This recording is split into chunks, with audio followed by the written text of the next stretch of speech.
penyesalan pun udah nggak ada gunanya gitu. Jadi saat itu saya ngerasa saya putus asa, saat itu saya ngerasa saya ingin mati, saat itu saya udah benar-benar ada di titik nadir terendah. Saya benar-benar ngerasa, aduh, udahlah, gue mati aja lah. Allah tuh nggak ada, Tuhan tuh nggak ada.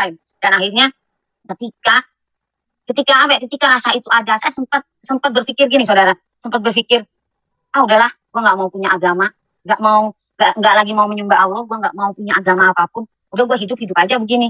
Kalau ada Allah juga bisa nolong gue, buat apa gitu? Oh, uang gue juga. Jadi merasa apa ya? Udah kayak orang ngeblank, kayak orang gila gitu. Akhirnya di tengah keputusasaan saya ingin bunuh diri, saya ingin mati apa ya.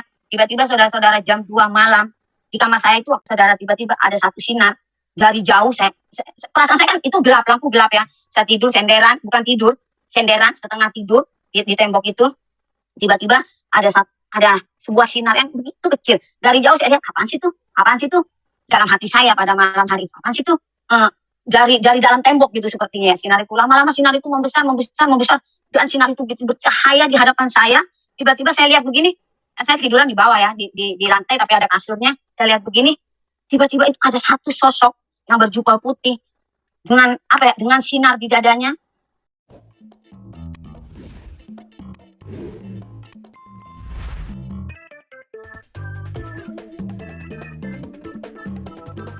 Saudara-saudaraku terkasih dalam Tuhan dimanapun semuanya berada, puji Tuhan. Ya, saya mau memperkenalkan diri lagi. Nama saya Novi, latar belakang saya Muslim, saya keturunan Madura. Ya, puji Tuhan untuk kesempatan yang sudah diberikan kepada saya oleh Pak Franky untuk menyaksikan kebaikan Tuhan dalam hidup saya, menceritakan perjumpaan pribadi saya dengan Tuhan dalam hidup saya. Saya berterima kasih untuk kesempatan dan waktunya. Baiklah, saya akan segera menyaksikan bagaimana Tuhan itu dahsyat dalam kehidupan saya. Latar belakang saya Muslim. Saya itu ketika mama saya itu punya kakak dulu. Dia punya kakaknya itu tidak menikah, sudah 6 tahun tidak punya anak. Akhirnya saya anak ke-7 dari 9 bersaudara. Ketika saya lahir, saya dikasih sama kakaknya mama saya. Saya dikasih sama saya lah jatuhnya ya. Saya dikasih sama saya. Di rumah saya itu ada kakek saya. Saya tumbuh dengan begitu bahagia lah di sana gitu. Masa kecil saya bahagia sampai saya kelas 6 SD. Saya diberikan kasih sayang selayaknya orang tua menyayangi anaknya.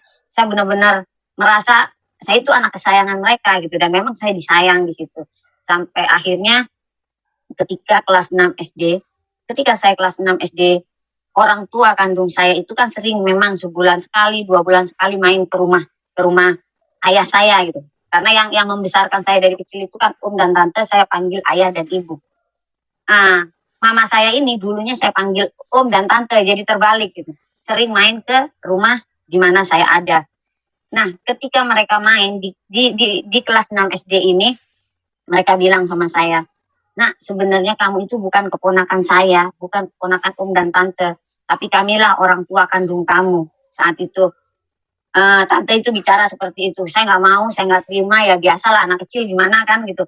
Enggak, kamu bukan ibuku gitu kan, kamu bukan mamaku yang ini gitu. Kamu tante aku dan om aku, tapi mereka tetap bilang kami orang tua kandungmu gitu.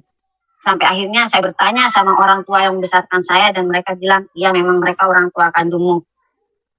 Sifat anak ya gimana ya, namanya anak-anak, saat itu saya merasa saya kecewa, saya sedih, saya merasa berarti selama ini orang tua saya nggak sayang dong sama saya dikasihin ke orang lain, saya nggak diurusin ya. Pertanyaan demi pertanyaan saat saya masih kecil itu ada, sampai akhirnya mama kandung saya itu pas banget mau naik ke kelas SMP kelas 1, liburan sekolah pada saat itu, mama saya itu kan datang ke rumah, mama kandung saya datang ke rumah lagi, terus dia bilang, sekarang kan liburan sekolah, nak, kamu ikut mama ya katanya, ke Cibubur katanya gitu. Mama tuh ingin membuktikan sama kamu bahwa kami menyayangi kamu sama seperti orang tua angkatmu menyayangi kamu gitu kan. Jadi saya lihat saya ingin melihat bagaimana mereka menyayangi saya, dan akhirnya saya ikut sama mama dan papa saya ke rumah mereka gitu. Ketika saya sampai di sana, saya tinggal bersama mama saya. Di hari pertama saya mendapat perlakuan yang sangat-sangat tidak enak. Saya di sana diperlakukan seperti pembantu, bahkan lebih dari pembantu. Di usia saya yang masih cukup kecil ya, kelas 6 SD, itu jam 4 subuh saya ditendang sama mama saya, bangun, bantuin tuh bibi di dapur nimba air. Zaman dulu itu masih nimba air di rumah mama saya. Saya nimba air itu saya harus isi ember itu 20 ember besar untuk mandi papa saya, mama saya, adik saya, kakak saya semua saya yang nimba sampai tangan saya lecet-lecet. Karena waktu saya tinggal sama orang tua yang membesarkan saya itu di rumah orang tua saya itu saya nggak pernah kerja apa-apa. Tugas saya hanya belajar dan belajar waktu itu main gitu kan. Akhirnya saya nangis, saya sedih, tapi saya nggak bisa berbuat apa-apa. Zaman dulu nggak ada HP gitu kan, telepon pun telepon umum dengan jarak yang cukup jauh, dan saya juga nggak punya uang receh. Dulu kan pakai koin ya, gopean gitu, cepean. Saya juga nggak punya uang untuk saya telepon keluarga saya yang di Tangerang gitu. Saat itu saya hanya bisa menangis, dan menangis. Keesokan harinya saya diperlakukan lebih parah lagi. Pokoknya benar-benar saya tidur aja saya hanya dikasih tiker kampungan, tiker orang dulu lah gitu, tiker sama bantal yang cukup tipis, nggak dikasih selimut, nggak dikasih boro-boro guling gitu kayak anak-anak yang lain gitu kan. Saya melihat kakak saya itu kalau bangun jam 7 baru dibangunin, kalau jam 4 subuh saya bangun selimut kakak saya itu jatuh, sama mama saya itu diambil diselimutin lagi. Anak kecil gimana sih kalau melihat hal itu, pastinya sangat sedih-sedih. Saya sedih, saya ngerasa saya apa ya, aduh pokoknya saat itu benar-benar ada rasa sakit hati, ada rasa ingin marah, ada rasa semua rasa jadi satu, tapi saya nggak tahu saya harus berbuat apa. Sampai akhirnya setiap hari kalau kakak saya dikasih jajan, semua dikasih jajan waktu itu 3.000 2.000, saya itu hanya kasih 500 perak gitu. Jadi perlakuan yang benar-benar berbeda. Setiap hari Sabtu kakak saya, adik saya semua diajak sama mama dan papa saya ini, yuk kita nonton bioskop. Kalau sore itu mereka berangkat jam 3, kan bioskopnya jam 4 mulai gitu kan. Pulang mereka yang cowok pakai jam tangan baru, semua yang cewek pakai cincin semua. Minggu ke depannya gitu lagi. Yang cowok yang perempuan dibeliin anting semua. Minggu depannya lagi gitu. Tapi saya tidak pernah diajak dan tidak pernah dibelikan apa-apa. Tugas saya hanya nyapu, ngepel, masak, nyuci. Benar-benar mendapat perlakuan yang nggak selayaknya seorang anak dapatkan dari orang tua kandungnya. Sampai akhirnya timbul sakit hati, timbul dendam sama mama dan papa kandung saya. Saya begitu membenci mereka. Saya benci adik saya benci kakak saya saat itu. Tapi saya nggak tahu saya harus kemana gitu. Saya mau ngadu kemana. Sedangkan mama saya kan mau mulangin saya nanti setelah setelah sekolah masuk. Pada saat itu liburan sekolah kan 40 hari. Zaman dulu ya, zaman saya masih sekolah, liburan sekolah 40 hari kalau kenaikan kelas, nggak kayak sekarang gitu. Cuma 1 bulan kalau nggak salah sekarang. Waktu yang cukup lama saat saya ada dalam penderitaan yang dilakukan oleh orang tua saya. Sampai akhirnya satu malam ketika mereka malam minggu pergi nonton bioskop bersama-sama, saya bilang sama bibi yang ada di rumah, pembantu mama saya itu, saya bilang, Bi, saya mau keluar sebentar ya. Mau kemana? Sebenarnya saya ingin kabur, ingin kembali ke Tangerang, tapi saya nggak tahu caranya gimana, terus ongkosnya gimana, terus naik bisnya apa. Karena setahu saya kalau naik bis itu 4 kali nyambung gitu kan, dari rumah mama saya tuh ke Cililitan, terus ke Blok M, terus ke sana gitu. Nah itu yang waktu kecil itu saya nggak tahu.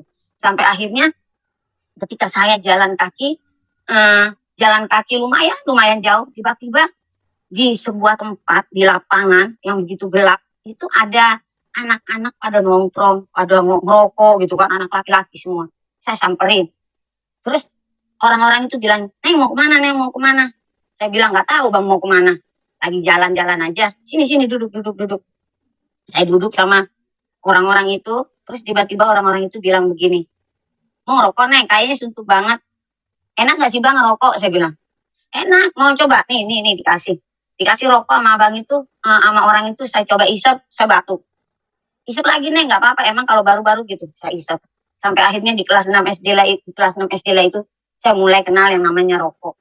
Sampai akhirnya saya bilang sama abang itu, semakin malam itu saya bilang, bang, itu anak-anak yang di pojokan sana pada ngapain bang? Kok ngumpet? Oh itu lagi pada ngegele Neng. Ngegele itu apa bang? Ngegele itu pakai ganja. Ganja itu apa bang? Ya rokok juga, tapi dia enak katanya, gitu-gitulah. Sampai akhirnya saya bilang, kalau saya pakai boleh bang? Oh ganja mahal Neng, harus pakai duit, gitu-gitulah. Sampai akhirnya saya pulang malam itu, saya mulai merasa gini, merasa punya pelarian. Oh ya kalau merokok kayaknya lepas beban gitu. Nah keesokan harinya saya main lagi malam ke tempat si tongkrongan ini, main lagi, saya ngopi ngerokok lagi di situ. Saya coba kumpulin uang setiap yang hari yang dikasih mama itu, buat jajan itu saya kumpulin. Terus saya bilang sama abang itu, "Bang, saya punya duit segini, bisa nggak sih Bang saya nyobain yang namanya ganja?" "Oh bisa Neng," katanya. "Ya udah ntar patungan aja ya," katanya gitu. Saat itulah saya mulai mengenal yang namanya narkoba. Di kelas 6 SD, mau naik ke kelas 6 SMP, saya sudah mulai memakai yang namanya ganja, yang namanya rokok. Saya udah mengenal itu semua. Sampai akhirnya keesokan harinya anak-anak itu bilang, "Mau pil nggak? Mau pil nggak?" Maaf kata kasarnya gitu ya. Maaf sekali, pil anjing gitu kan. Pil BK, pil Nipam, Lexotan, apa semua saya coba. Kalau itu saya nggak beli. Karena memang mereka semua pemakai itu. Paling saya, "Nih, no, cobain gitu kan." Dari satu butir, saya mulai fly. Keesokan harinya, satu udah nggak mempan. Lanjut 2, 3, 4, sampai akhirnya 10 butir pun saya tenggak dalam satu hari itu. Saya nggak merasakan apa-apa gitu. Karena saking kebalnya saya udah dengan obat-obatan itu. Sampai akhirnya setelah 40 hari selesai, saya dipulangkan lagi ke rumah orang tua angkat saya. Di rumah orang tua angkat saya, mau tidak mau, saya sudah kecanduan dengan namanya rokok dan narkoba. Tapi orang tua angkat saya, dia kan seorang ustadz, seorang kiai, seorang alim ulama di Tangerang, di mana kami tinggal gitu kan. Bahkan orang tua angkat saya, kakek saya itu mewakafkan sebagian tanahnya untuk dibikin masjid. Jadi orang tua angkat saya yang di Tangerang ini orang yang sangat dihormati karena beliau memang seorang alim ulama gitu kan. Terus dia juga seorang apa ya, kalau orang nikah tuh sama dia gitu, mau nikah siri kayak mau nikah apa memang sama ayah saya ini gitu kan, penghulu lah gitu. Nah, karena ayah saya ini juga buka bengkel mobil, orang ngelas, orang apa, orang ngecat. Jadi setiap hari saya mencuri apa ya, alat-alat bengkel ayah saya ini, ayah angkat saya ini. Setiap hari saya ambil petangnya, apanya, pokoknya saya kumpulin, saya kiloin hanya untuk beli narkoba karena saya udah kecanduan. Akhirnya saya masuk SMP. Setelah masuk SMP, di SMP ini saya mulai bergaul dengan orang-orang yang apa ya, saya nggak suka dengan anak-anak yang alim lagi. Saya mulai bergaul dengan anak-anak yang tahu rokok, yang tahu narkoba gitu. Sampai akhirnya hari demi hari saya lewati. Setiap liburan sekolah, kenaikan kelas ke SMP kedua, begitu lagi. Mama saya datang, tapi mama saya itu pintar sekali merayu, pintar sekali apa ya, memberi janji buayan yang indah kepada saya. Nah, pokoknya mama akan perlakukan kamu lebih baik. Mama tuh sayang sama kamu gini. Ntar kalau kamu di sana, kamu mau cincin kan kayak kakakmu, ntar mama beliin gini. Terenyuh hati saya, hanyut akan janji-janji mama saya yang bilang, kamu mau dibeliin sepeda, kamu mau dibeliin cincin, kalau ikut mama nih liburan ini. Ketika saya ikut mama saya lagi ke Cibubur, di sana saya diperlakukan lebih parah dari sebelumnya. Di sana saya disuruh jualan kue keliling. Saya yang belanja ke pasar, saya yang goreng pisang, goreng tahu, goreng tempe. Terus saya jual pakai tanpa kue, gorengan bu gitu. Sedangkan kakak saya, mama saya bukan orang yang susah. Mama saya orang yang cukup berada karena papa saya adalah aparat, papa saya ABRI, TNI. Tapi kenapa saya sampai detik ini pun saya nggak tahu gitu. Apa alasan mama menyiksa saya seperti itu gitu kan. Sampai akhirnya, kalau orang kekurangan uang buat makan mungkin gitu ya, anaknya disuruh gitu. Tapi mama bukan orang yang kekurangan uang gitu. Tapi dia kayaknya kalau nggak nyiksa saya, mama saya nggak dapat kepuasan gitu. Akhirnya saya jualan kue pulangnya. Kalau nggak habis saya dipukul. Jadi mau nggak mau harus habis. Kalau kue masih sisa 5 aja pisang goreng, saya nggak berani pulang. Karena saya tahu saya pasti dipukul gitu. Kadang saya sampai ngemis-ngemis sama orang, bu beli ya gorengan saya gitu. Mendapat perlakuan yang sama. Dan setiap saya ke sana, saya pasti cari abang-abang yang tadi, anak-anak, kalau zaman sekarang anak pang ya, kalau zaman saya dulu anak-anak metal.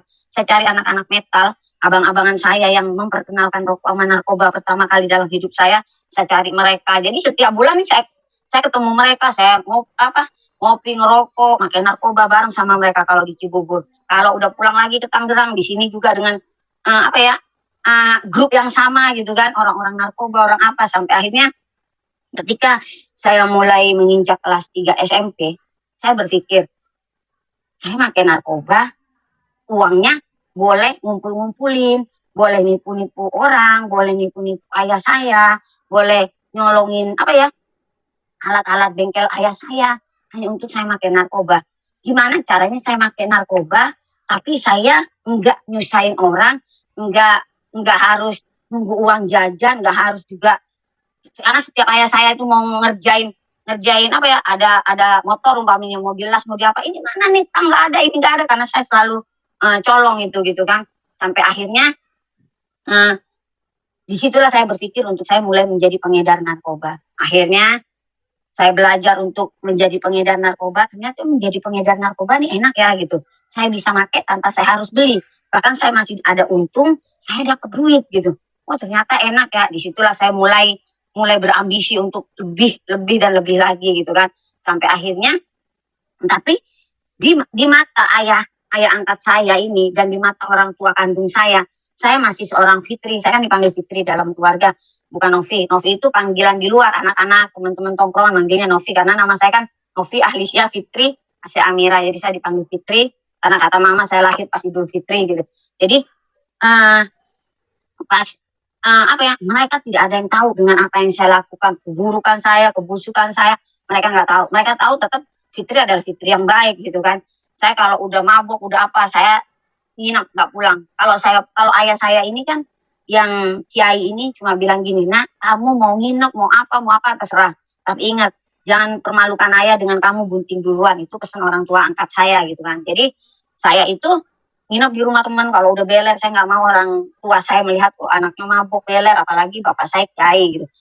Di tengah apa ya, di tengah-tengah uh, aktivitas saya yang seperti itu, tapi saya masih satu sosok anak yang dididik orang tua itu dengan agama yang cukup maksudnya gini, saya kan kalau sekolah siang tuh jam 12, jam 8 pagi kami semua karena ayah angkat saya itu kan punya 3 anak. Setelah dia dulu dia nikah 6 tahun lebih nggak punya anak, setelah mengambil saya di usia saya 2 tahun istrinya hamil. Jadi istrinya hamil anak pertama, terus hamil lagi, akhirnya dia memiliki 3 anak. Dan saya anak angkatnya ini jadi anak pertama ya, jadi 4 bersaudara di rumah ayah angkat saya. Kalau di orang tua kandung saya adalah anak ke-7. Nah setelah apa ya, jam 8 pagi pokoknya lo belajar ngaji.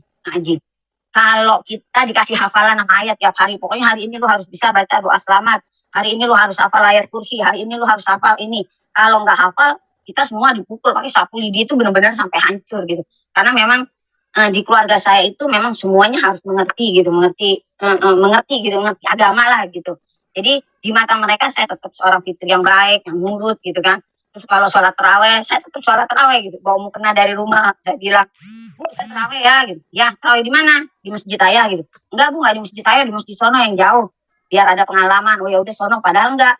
Mukena sejadah saya titipin di Matahari, di Ramayana, tempat penitipan barang saya titipin. Saya menongkrong ke Blok M, mabok apa. Terus kalau saya nginep, besok siangnya tuh baru saya pulang gitu kan. Sampai pagi di Blok M itu mabuk apa.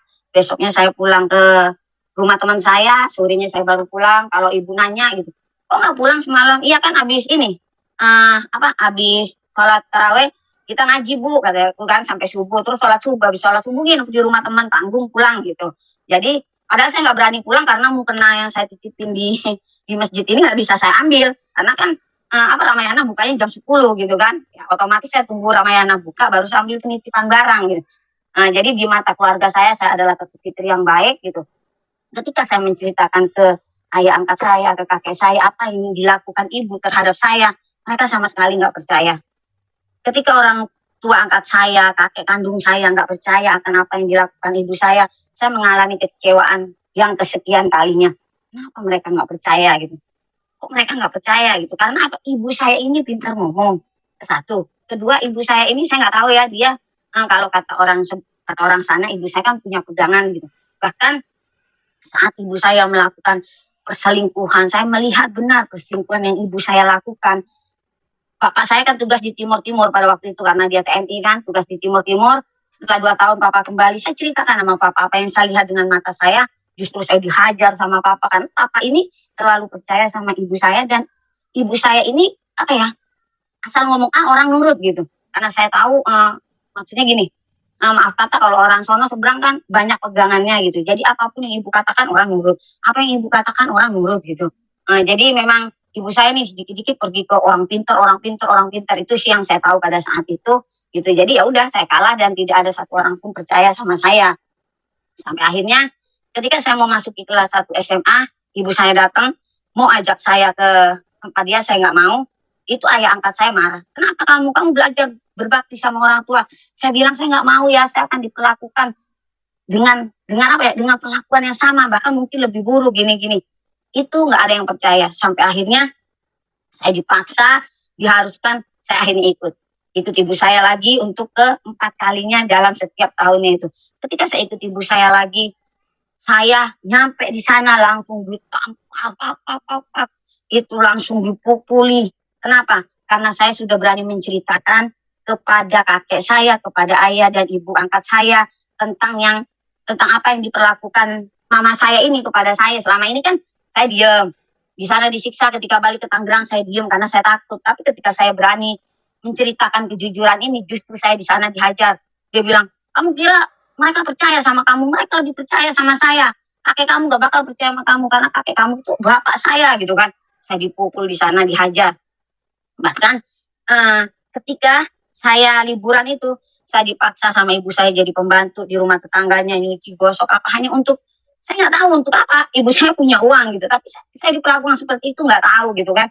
Akhirnya sakit hati demi sakit hati, kepahitan demi kepahitan, dendam demi dendam saya simpan di hati saya. Sampai akhirnya ketika saya melihat ibu sama pacarnya itu masuk ke dalam sebuah kamar di rumah, saya telepon papa saya. Tapi memang apa ya, tiba-tiba sebelum papa saya itu sampai rumah, itu pacarnya ibu saya udah pulang. Akhirnya karena papa saya tidak melihat apa yang saya ceritakan, nggak ada siapa-siapa di rumah itu, saya dipukul sama papa saya diambil rambut, saya dijedot-jedotin sampai gigi depan saya itu sebagian, 2 gigi itu yang paling depan itu pecah, rontok darah itu udah ngalir dari bibir. Setelah itu saya diinjek pakai sepatu abrinya, karena kan dia memang baru pulang ya, sepatu abri yang begitu berat ya, yang besar itu saya diinjek di belakang saya ini. Terus ibu saya cuma bilang, iya rasain, biarin aja, kasih pelajaran, biar ini, mulutnya itu hancurin sekalian, biar nggak ngadu yang nggak habis mulut saya berdarah. Setelah itu saya ditarik kerah belakangnya ini sama papa saya, di kamar mandi saya disiram wok sama air, basah kuyup saya. Setelah saya basah kuyup, saya diseret ke belakang rumah, karena di belakang rumah itu agak 5 atau 10 meter dari pintu belakang rumah saya itu kuburan umum. Saya diikat di pohon Kamboja itu sama papa dan mama saya itu 2 hari 1 malam. Ya 2 hari 1 malam, malamnya cuma sekali, tapi dari pagi sampai malam sampai sore lagi gitu. Saya diikat, itu yang namanya semut-semut merah itu udah gigitin saya, udah sakit saat itu saya merasakan sakit yang luar biasa, dendam yang sangat kepada orang tua saya saat itu, tanpa saya tahu apa salah saya gitu.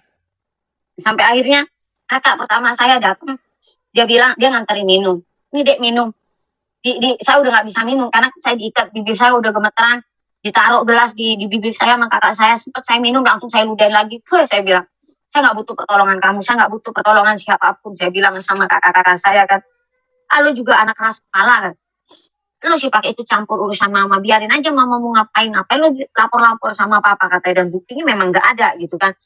Terus kata kakak saya, kita aja yang udah dewasa nggak berani menceritakan kelakuan mama itu kepada papa gitu, lu pakai berani ceritain gitu kan. Saya hanya diam. Keesokan harinya ketika saya dilepas dari ikatan itu, saya langsung lemes, jatuh lunglai gitu kan, karena udah diikat 2 hari 1 malam itu. Saya jalan ke kamar mandi, saya cuci kaki, cuci tangan, lalu udah, lu jadi anak nurut ya, jangan ini ya, jangan itu. Saya hanya diam. Ketika keadaan rumah sepi, saya bungkus, saya ambilin baju saya itu, kalau nggak salah ya sedikit lah, cuma 6 potong gitu, saya masukin ke kresek hitam. Saya jalan kaki, ya lumayan jauh dari rumah ibu saya ke jalan raya. Di jalan raya itu saya bingung, ya Allah saya mau kemana ini gitu, duit nggak punya gitu kan. Saya jalan kaki sejauh mungkin supaya saya nggak ketahuan kalau mama dan papa saya, kakak saya nyariin saya kan. Kalau saya masih di gang atau di jalan yang menuju gang rumah kan ketahuan. Jadi saya jalan ke tempat yang agak jauh. Di situ sampai jam 8 malam saya bilang, saya mau kemana ya? Saya mau kemana? Uang seperak aja saya nggak pegang. Saya mau telepon, saya juga nggak mungkin bisa. Saya bilang, saya mau kemana? Mau minta jemput kakek. Saya nggak ada duit sama sekali. Saat itulah akhirnya saya beranikan diri untuk saya stop kendaraan umum. Dari situ saya langsung ke Cililitan. Saya nebeng ya, saya belajar untuk saya bikin diri saya, gue preman nih gitu kan. Padahal saat itu saya belum seperti itu. Uh, saya menunjukkan menunjukkan kearoganan saya gitu kan. Saya coba beraniin diri, padahal saya takut. Awal-awal itu saya takut.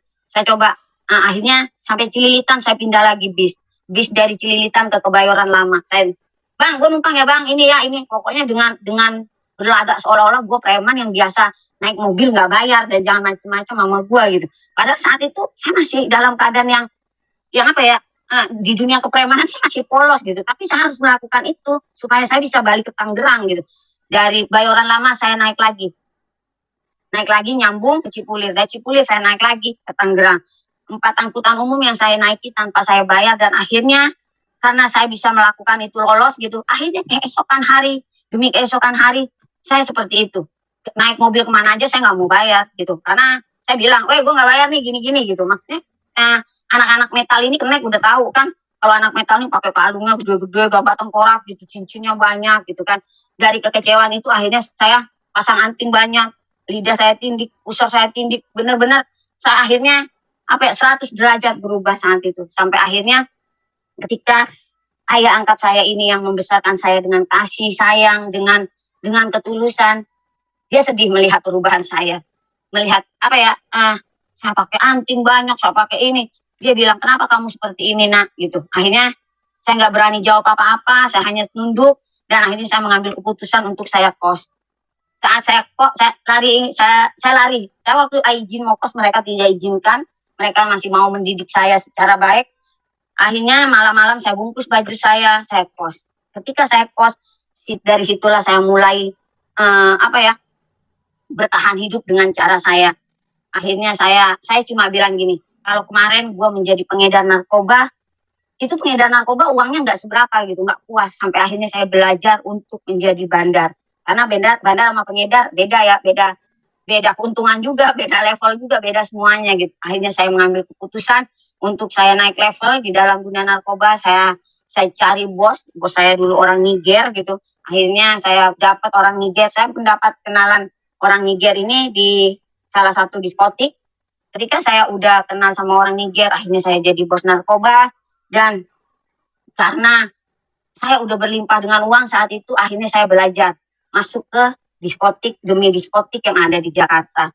Akhirnya dari kekecewaan demi kekecewaan yang saya alami, dendam yang begitu kesumat saya simpan kepada orang tua, saya menjadi manusia yang sangat keras. Saya menjadi manusia yang kalau ada orang nyenggol gue ya gue bacok gitu. Menjadi orang yang yang saya nggak boleh disakiti. Ada orang nyakitin gue dengan kata-kata, gue sakitin lo, dan kalau lo nggak keluar darah dari badan lo, gue nggak akan berhenti untuk sakitin lo gitu. Jadi saya menjadi manusia yang begitu keras, manusia yang begitu dendam. Dan saat saya menginjak dunia narkoba, dunia hitam, dunia kepremanan dan apapun itu, saya langsung ambil komitmen saat itu, komitmen sama setan mungkin ya. Saya bilang, ngobrol sama diri saya sendiri di depan kaca, saya bilang, Nov, lo jangan pernah menangis, jangan pernah meneteskan air mata sedikit pun.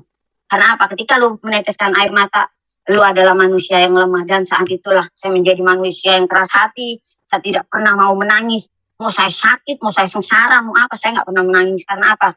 Karena kalau saya menangis berarti saya manusia yang lemah. Saat itu, ketika itu saya berpikir bahwa uang adalah segalanya, uang adalah dengan uang saya bisa mengatur apapun.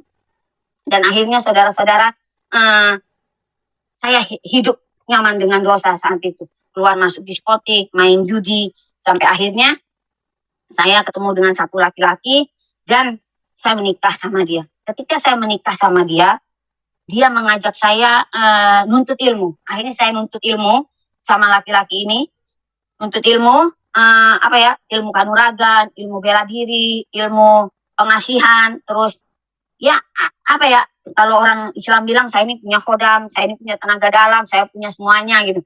Bahkan untuk mau nyantet orang, mau ngapain orang, saya bisa gitu. Saya bisa buat suami istri pisah, bisa juga buat orang orang berhubungan dengan orang lain bisa dekat gitu. Itu ilmu yang saya pelajari dulu gitu kan. Saya dulu ketika belajar ilmu ini, saya direndam gitu di salah satu gunung di air yang sangat dingin itu, sampai menggigil gitu kan. Karena apa? Supaya saya punya tenaga dalam gitu. Saya direndam itu dari jam 12 malam sampai jam 4 subuh. Saya saya itu menjalankan puasa 40 hari 40 malam, dan itu hanya minum air putih dan makan kembang bunga kantil. Bunga kantil itu setiap jam 12 malam saya minum air putih segelas sama bunga kantil. Saya baca dawaman demi dawaman. Dawaman ini apa ya? Bacaan ayat-ayat suci yang saya baca untuk saya memperdalam ilmu saya gitu. Saya mempunyai ilmu pengasihan. Pengasihan itu adalah ilmu yang kalau ada laki-laki, kalau saya bilang, lu suka sama gue, lu suka sama gue, lu suka sama gue, dalam hati, orang itu akan suka sama saya gitu kan. Saya bisa menundukkan siapa aja gitu dengan ilmu yang saya punya gitu. Dan akhirnya dengan ilmu yang saya punya itu, akhirnya saya salah gunakan. Akhirnya karena narkoba juga, karena saya merasa saya adalah perempuan yang bisa cari uang sendiri, saya bisa mengatur segalanya. Akhirnya saya menjadi orang yang tidak setia sama pasangan. Akhirnya saya kenal dengan satu laki-laki dan saya selingkuh sama dia. Saya selingkuh ketika saya merasa nyaman-nyaman, dan akhirnya kami mengambil komitmen untuk kami menikah gitu. Saya bilang sama suami pertama saya minta cerai. Suami pertama saya tidak mau menceraikan saya nggak mau ceraiin kamu. Ya udah, kalau kamu nggak mencerain saya tetap akan nikah. Saya nikah lagi. Saya melakukan poliandri dengan 5 laki-laki pada saat itu. Saya mempunyai 5 suami. Dan 5-limanya itu memang, yang pertama saya nikah sah di KUA, yang kedua saya nikah siri, yang ketiga saya nikah siri, yang keempat saya nikah siri, yang kelima nikah siri. Tapi mereka berlima kalau salah satu ketemu mereka baik-baik aja gitu, ngobrol-ngobrol aja gitu. Tapi di tengah kekecewaan saya sama laki-laki gitu, saya jatuh cinta juga dengan wanita gitu. Sampai akhirnya saya mengalami, karena gini, saya waktu saya masuk penjara pertama kali dalam hidup saya, tentunya saya kaget, tentunya saya shock karena pertama kali shock. Nah, ketika saya pertama kali merasakan penjara ini, laki-laki yang begitu saya cintai ternyata tidak setia sama saya. Akhirnya saya mengalami kekecewaan itu, dan akhirnya saya memutuskan untuk saya berpacaran dengan sesama jenis. Saya jadi LGBT pertama kali itu di dalam penjara pada saat saya masuk pertama kali di dalam penjara. Akhirnya saya pacaran dengan sesama jenis, saya merasa nyaman, baik dalam keseharian saya, baik dalam, maaf kata ya, dalam hubungan seks gitu kan. Akhirnya saya bilang, ketika saya bebas, ketika ada detik mau bebas, saya cuma bilang gini, waktu bertahun-tahun yang gue habiskan di dalam penjara harus terbayar ketika gue bebas. Apa yang sudah habis selama gue di penjara harus balik 2 kali lipat ketika gue bebas.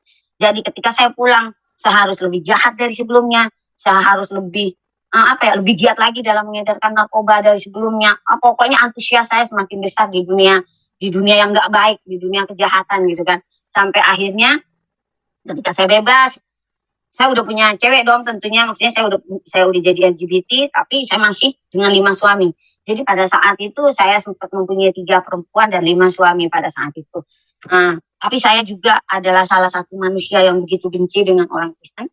Saya juga manusia yang begitu benci dengan yang namanya gereja, karena kan saya tadi bilang, walaupun saya bandel, tapi di sisi lain keluarga saya itu mengharuskan kami semua mengerti agama gitu. Karena keluarga saya bilang lebih baik lu jadi orang bejat, jadi penjahat, jadi orang bandel, tapi bukan orang kafir. Itu yang keluarga saya ajarkan sama saya. Dan hal itu yang saya taruh dalam pikiran saya, dalam hati saya, sampai kemarin-kemarin gitu sebelum saya mengalami Tuhan gitu. Jadi ketika 1996 kalau nggak salah ya, 96 atau 95, 97, ada kerusuhan massal di Jakarta, semua penjarahan di mana-mana, krisis moneter dimulai, orang buat makan susah apa susah. Tiba-tiba gereja di mana saya tinggal, maksudnya saya tinggal di satu daerah, di situ ada gereja dekat saya. Gereja itu mendapat bantuan dari Amerika setahu saya, dan bantuan sembako. Akhirnya sembako ini dikasih sama masyarakat sekitar, kayak beras, Indomie, minyak goreng gitu-gitu kan. Ketika saya dikasih, saya bilang, ngapain lu ngasih gua? Aku bilang gitu kan. Enggak, karena ini dari gereja. Sama maki-maki saya pokoknya benar-benar bawa-bawa gitu, karena saya haram najis gitu kan kalau berurusan. Bahkan dulu apa ya, ayah saya itu mengajarkan lo bersentuhan aja sama orang Kristen nih badan lo udah najis gitu kan dulu. Jadi itu yang melekat benar-benar ajaran yang apa ya, doktrin yang sudah dikasih sama saya itu melekat dalam hati pikiran pikiran saya gitu. Dan akhirnya saat itu saya panggil teman-teman saya suruh keliling ke apa ya, di kampung di mana saya ada itu, saya bilang, lu bilang ya sama mereka, balikin itu sembako, itu haram, itu mereka mau ngajak kita masuk Kristen, itu cara mereka, oh segala macam lah. Sampai akhirnya sebagian besar, mungkin kalau nggak salah 90% ya, dari masyarakat di kampung di mana saya ada itu dibalikin semua sembako yang dikasih gereja itu. Saat itu saya merasa merdeka, saat itu saya udah berjihad, saya udah berjihad dong, saya menyelamatkan itu apa, orang-orang muslim yang dikasih makanan sama gereja itu saat itu. Nah, saya merasa udah merdeka. Setiap ada komsel di dekat rumah saya itu juga ada orang Batak, orang Kristen. Kalau Sabtu malam Minggu itu nyanyi-nyanyi haleluya, haleluya. Apa itu haleluya, haleluya? Kataku berisik aja. Udah kempesin. Saya suruh anak-anak preman itu kempesin motor, sobek bang motornya pakai apa tuh? Ada pisau kecil saya itu gitu kan. Disobek di ini. Pokoknya saya begitu benci sama orang Kristen gitu. Jadi hal-hal buruk itu saya lakukan. Nah, sampai akhirnya saya masuk ke apa ya? Ketika perjalanan hidup saya itu sudah semakin hari semakin melekat sama dosa, sudah semakin hitam, sudah semakin gelap gitu kan. Saya sempat kerjasama dengan teman saya, kami buka pabrik uang palsu di Madura. Di Madura itu, tapi kita ambil yang paling jauh di gunung gitu kan, di gunung. Nah, kita bikin itu uang palsu itu dolar dan rupiah. Kalau dolar kita sebar daerah Batam dan Singapura, kalau rupiah itu kita sebar di, kebanyakan sih kita sebar di Bandung, di Jawa gitu kan. Tapi orang-orang Madura yang tukang sate daerah Tangerang itu udah saya pegang semua gitu. Jadi kalau mereka beli uang palsu sama saya, mereka kasih uang asli 5 juta, saya kasih uang palsu sama mereka 10 juta. Untung mereka kan separohnya gitu kan, pikiran mereka gitu. Dan itu berjalan bertahun-tahun. Jadi selain saya menjadi pengedar narkoba, saya juga hidup dengan sesama jenis, saya sudah menjadi LGBT yang apa ya, aduh, gue nggak bisa hidup tanpa perempuan gitu. Saya juga hidup dengan 5 suami, melakukan poliandri gitu. Dan saya juga apa ya, hidup saya kalau nggak main judi sehari aja saya sakit kepala. Jadi hiburan saya tuh hanya judi, judi dan judi. Saya perempuan paling kuat, duduk 3 hari 3 malam, nggak ngapa-ngapain. Paling berdiri sebentar, cuma buang air kecil, cuma ngopi ngerokok, nggak makan pun saya kuat gitu. Dan saya apa ya, tidak bisa hidup tanpa pakai sabu karena setiap hari saya harus nyabu. Dan saya juga rokoknya sehari 8 bungkus gitu. Hal-hal yang apa ya, yang membuat saya nyaman gitu. Dulu bagi saya kalau saya itu nggak ngerokok, aduh lebih baik saya mati gitu. Itu dulu kan. Sampai akhirnya teman saya ini di daerah Tangerang, bahkan di tempat di mana saya ada ini di Cibubur, banyak banget orang yang apa ya, yang udah tahu siapa si Nopi, siapa si Fitri gitu ya. Melekat sekali. Saya itu udah di sini udah ditulis lah penjahat gitu kan. Pokoknya kalau ngeliat saya ngeliat penjahat gitu. Saya kalau udah mabuk sama teman-teman saya naik motor 5-6 orang di pasar Cilduk ini, orang dagang apel. Bungkusin apel nih sekilo, bungkusin ini 2 kilo. Belum dapat penglaris. Ambil nggak, kalau enggak gue hancurin gerobak lo gitu kan. Dibungkusin jeruk. Jadi sampai sekarang, karena saya bilang sama suami saya yang sekarang, suami saya yang di dalam Tuhan, pernikahan pertama kali saya di dalam Tuhan ini, saya cuma bilang, saya lahir di Cilduk, saya besar di Cilduk, saya hancur di Cilduk, dan di Cilduk pula lah saya akan tinggal, dan biar semua orang bisa melihat bahwa Yesus hidup dalam hidup saya. Itu prinsip saya pada ketika saya mengalami Tuhan. Saya flashback balik ke belakang ketika saya udah melakukan semua kejahatan dalam hidup saya enak dan nyaman dengan apa ya, dengan posisi saya saat itu sebagai bos narkoba, sebagai ketua preman, sebagai pengedar uang palsu. Saya mempunyai pasangan di mana-mana gitu. Nyari uang itu begitu gampang, begitu mudah gitu. Saya ngolah orang begitu gampang dengan uang yang saya miliki gitu. Bahkan bisa dikatakan hampir sama dengan hipnotis ya, karena kalau saya bilang lu tunduk tunduk gitu kan. Nah, sampai akhirnya saudara-saudara, ketika saya di penjara keempat kalinya di 2015 Januari 2015 masih tanggal 5 di 5 Januari 2015, itulah saya mengalami Tuhan Yesus dalam hidup saya ketika sudah 4 kali menginjakkan kaki saya di penjara. Saat itu saudara-saudara, bapak saya, ayah angkat saya meninggal. Ayah angkat yang begitu mengasihi saya, yang begitu menyayangi saya, yang kalaupun saya melakukan kesalahan apapun dia tidak pernah pukul saya gitu kan. Beda sama papa kandung saya yang selalu siksa saya. Ibu angkat saya meninggal. Kakek, kakek yang begitu saya anggap malaikat dalam hidup saya, dipanggil Tuhan juga. Suami kelima saya, cuma suami kelima saya inilah yang setia menemani saya. Maksudnya sekalipun dia tahu kelakuan saya, sekalipun dia tahu kebejatan saya, dia tetap bertahan. Dia menunggu perubahan dalam hidup saya, tapi saya nggak berubah juga ya kan. Itu dipanggil Tuhan. Jadi 4 nyawa dipanggil Tuhan, kakek saya, suami kelima saya. Nah suami ke-1, 2, 3, dan 4 udah pergi lah, udah saya tinggalin semua. Jadi saya bertahan dengan suami kelima saya. Tapi ketika saya coba untuk, maksudnya ya udahlah, gue mau jadi perempuan setia cukup dengan satu suami. Yang saya pertahankan adalah suami kelima saya. 1, 2, 3, 4 saya udah bener-bener, udah kita pisah, kalian mau nikah lah, udah kita jadi saudara aja, bener-bener udah ada kata-kata seperti itu gitu kan. Nah suami kelima saya, kakek saya, ayah angkat saya, ibu angkat saya yang begitu mengasihi saya, yang begitu mengerti, bisa dikatakan mengerti lah, walaupun saya seperti hidup seperti itu, mereka tetap apa ya, kalau saya pulang tetap mereka peluk saya, tetap mereka rangkul saya. Paling mereka bilang, berubah lah nak, jangan kayak gitu, beda dengan mama dan papa kandung saya. Itu yang membuat saya kehilangan mereka. Dan akhirnya ketika saya bilang sama kalapas, sama petugas, saya bilang saya pengen pulang, saya pengen lihat mayat mereka. Nggak bisa lihat. Walaupun saya punya uang, walaupun banyak yang backing saya. Waktu itu saya di lapas, itu satu lapas sama Miranda Gultom. Sama Miranda Gultom. Miranda Gultom ini saya panggil Inang Tua waktu itu. Dia itu mensupport saya, dia itu berusaha nemuin kalapas untuk bantu saya, untuk supaya apa? Supaya saya bisa pulang lihat mayat keluarga saya gitu. Dan Miranda Gultom itu bukannya orang nggak punya uang gitu, dia beruang gitu. Kalaupun saya nggak dibantu dia, saya juga masih punya uang pada saat itu untuk saya bisa pulang gitu. Tapi memang enggak, disitulah alasannya apa? Alasannya karena pada saat itu saya adalah tahanan jaksa, bukan tahanan lapas. Dan karena waktu itu saya masih sidang kan. Kalau orang masih sidang berarti dia tahanan jaksa. Karena kan ada 3 tahanan. Pertama tahanan polisi. Sesudah 3 bulan atau 40 hari kita dilimpahkan ke jaksa. Berarti kita tahanan jaksa sebelum ada vonis. Vonis yang menentukan kita kena hukuman berapa. Berarti saya masih tahanan jaksa. Kalau udah vonis saya tahanan lapas gitu kan. Nah pada saat itu saya masih tahanan jaksa. Dan jaksa yang mengurus saya, jaksa saya gitu kan, dia itu pulang kampung dan nomornya tidak bisa ditelepon, BBM tidak aktif. Waktu itu belum ada WA, tapi ada BBM. BBM-nya itu tidak aktif. Benar-benar apa ya, Tuhan itu ya, Tuhan itu apa ya, membuka mata saya pada saat itu gini loh. Lu punya uang, lu punya backing sekalipun orang berduit, lu nggak akan pernah bisa gitu. Karena di situ Tuhan menyadarkan saya ternyata uang bukan segala-galanya. Padahal selama ini uang itu sama Tuhan ya sama. Dalam hati saya gini, uang sama Allah itu sama. Uang bisa mengatur apa aja, Allah juga bisa mengatur apa aja. Itu prinsip saya dulu. Tapi saya disudutkan di satu titik yang uang lu nggak berlaku saat ini gitu. Sampai akhirnya saya merasa kecewa. Saya nangis, saudara-saudara, saya nangis.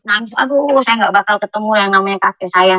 Saya nggak akan pernah bisa lihat mukanya lagi seperti apa. Saya nggak bisa lihat lagi mayatnya. Saya nggak bisa lihat ibu saya yang membesarkan saya dari kecil. Ayah saya yang begitu mengasihi saya. Suami kelima saya yang begitu. Aduh, dia suami yang luar biasa yang kelima ini. Tapi ya, saya nggak bisa lihat lagi. Penyesalan pun udah nggak ada gunanya gitu. Jadi saat itu saya ngerasa saya putus asa. Saat itu saya ngerasa saya ingin mati. Saat itu saya udah benar-benar ada di titik nadir terendah. Saya benar-benar ngerasa, aduh, udahlah, gue mati aja lah. Allah tuh nggak ada, Tuhan tuh nggak ada. Dan akhirnya ketika rasa itu ada, saya sempat berpikir gini, saudara.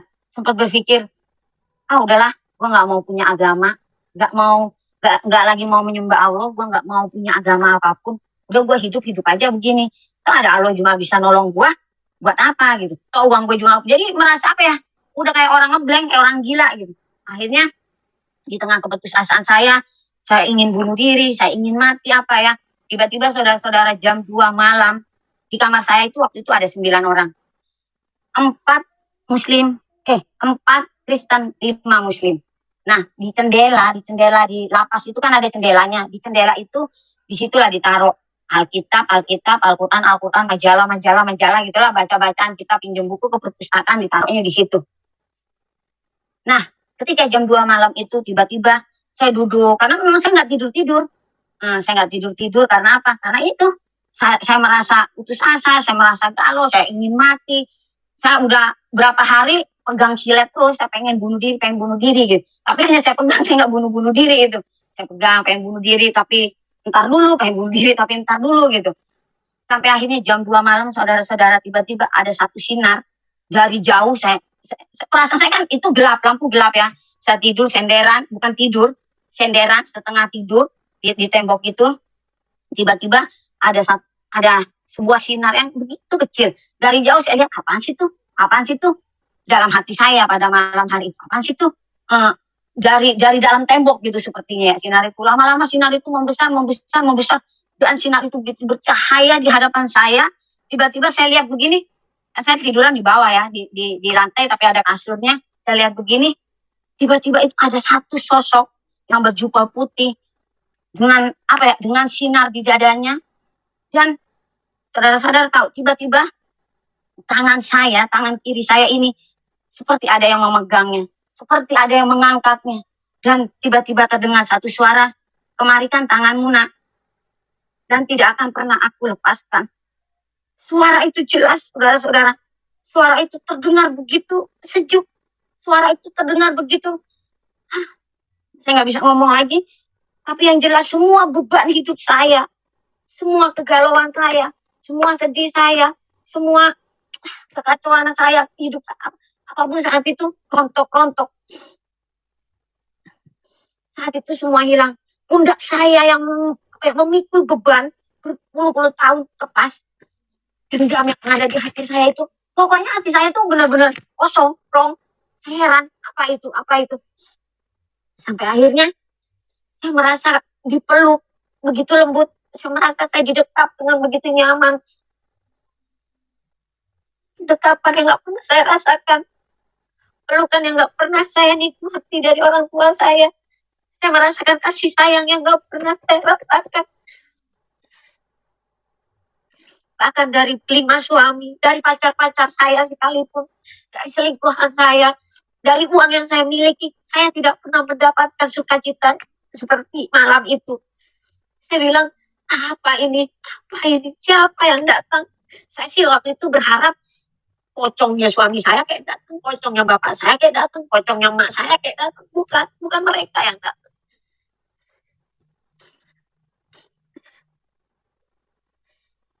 Tiba-tiba gak lama kemudian sinar itu hilang. Suara itu hilang. Semua kembali seperti semula. Lalu saya bangun. Saya nyalain lampu kamar. Saya cari di kamar mandi. Saya cari di pintu.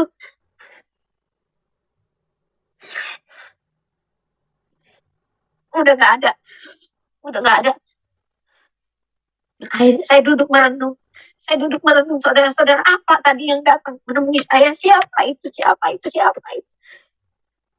Keesokan harinya, sudah ada satu perubahan dalam hidup saya. Saya merasa lebih kuat. Saya merasa lebih tenang dari sebelumnya. Tadinya saya nggak keluar dari kamar, saudara-saudara. Saya di kamar aja. Saya nggak mau kemana-mana. Sampai akhirnya saya main ke blok teman saya di sebelah.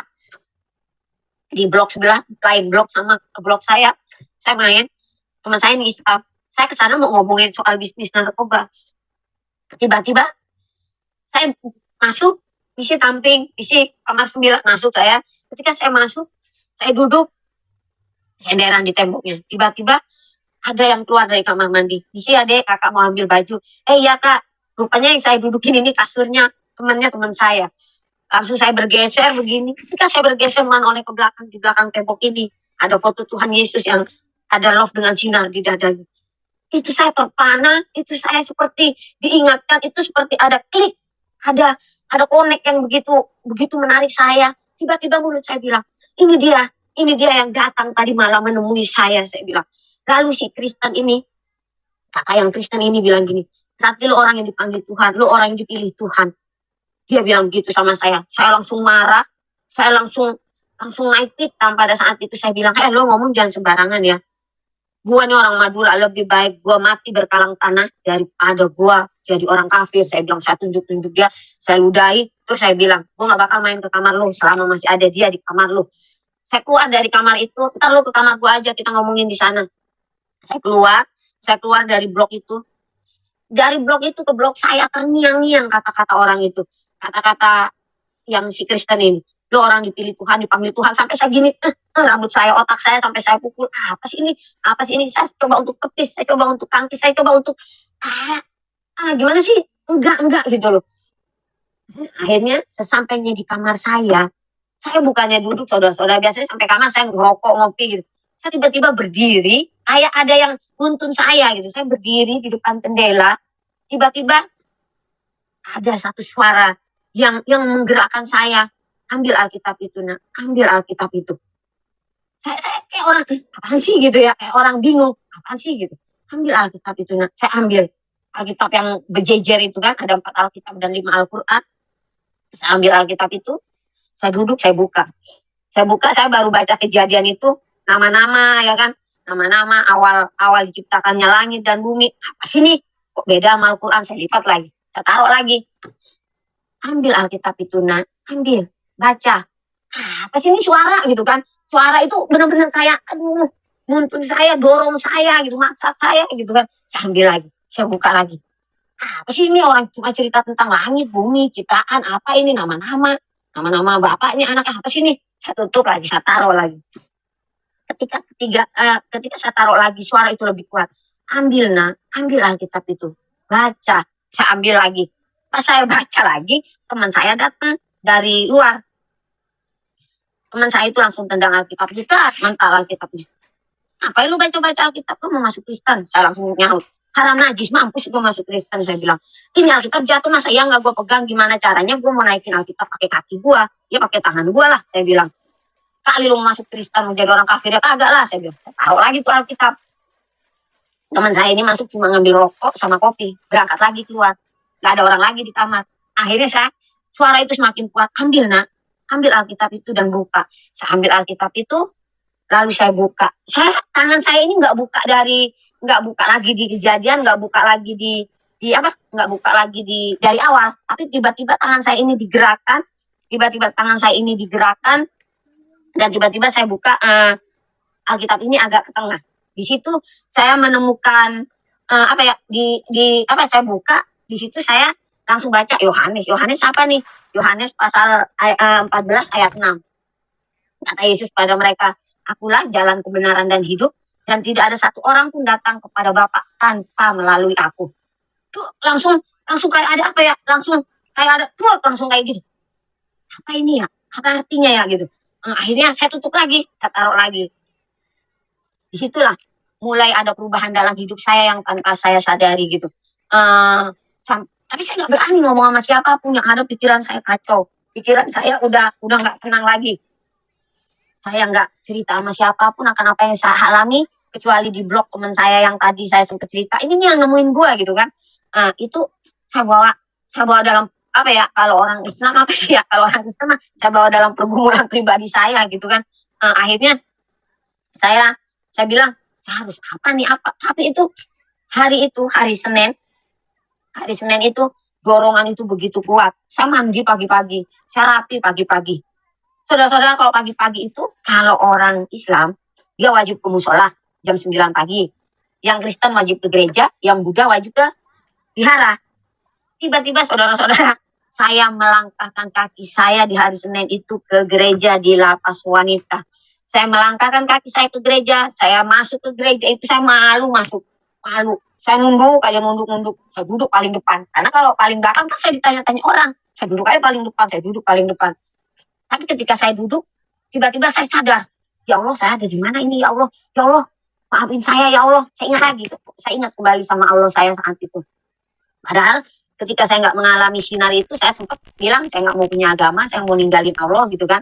Saat itu saya ingat lagi, ya Allah ampuni saya, ya Allah, saya duduk di gereja, saya jadi orang kafir ya Allah, maafin saya, ya Allah, ampuni saya, ya Allah, saya nggak mau jadi orang kafir ya Allah, saya mau keluar dari gereja itu.